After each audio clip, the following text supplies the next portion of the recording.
লাঞ্চের পর যখন সিনেমা থেকে বেরোলাম তখন প্রায় 3টে বেজে গেছে। তো বেরোনোর কিছু সময় পর থেকে প্রচণ্ড বৃষ্টি, মানে কল্পনা করতে পারবে না কী পরিমাণে বৃষ্টি। বৃষ্টি তো বৃষ্টি, তার মধ্যে পায়ে এমন ক্র্যাম্প ধরলো, মানে হাঁটতেই পাচ্ছি না। তো এক পা দু পা করে এগোতে থাকলাম, আর সত্যি বেশ কিছুটা হাই ছিল। আর তার মধ্যে দেখো কি পরিস্থিতি, বৃষ্টিতে মানে নাজেহাল অবস্থা, তার মধ্যে এই লেভেলের রোড কন্ডিশন। তো সামনেই সবাই এগিয়ে যাচ্ছে, আর আমরা দোভান প্রায় চলে এসেছি। আর কিছু সময়ের মধ্যেই চলে যাব, মানে একটুখানি রাস্তা যেতে বেশ কিছুটা সময় লাগছে। মানে দেখতে পাচ্ছি যে দূর থেকে ওই জায়গাটায় পৌঁছাতে হবে, কিন্তু সেই পৌঁছাতেই 1 ঘন্টা লেগে যাচ্ছে।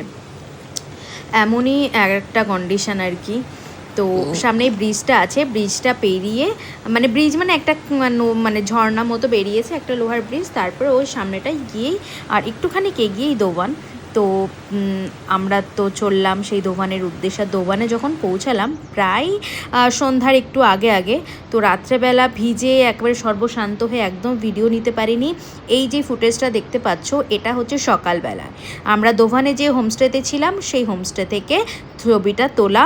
আর দেখো চারিদিকে কি সুন্দর মানে পরিবেশ, ঝর্নার আওয়াজ, পাখিদের আওয়াজ, মানে একটা অন্য রকম। আর আমরা এই ঘরগুলোতে ছিলাম, আর এই ঘর মানে হোমস্টেগুলোর একটা পজিটিভ বা নেগেটিভ তোমরা যাই ভাবতে পারো, টয়লেট কিন্তু কমন, কোনো রুমের সাথে টয়লেট নেই, টয়লেট কমন টয়লেট।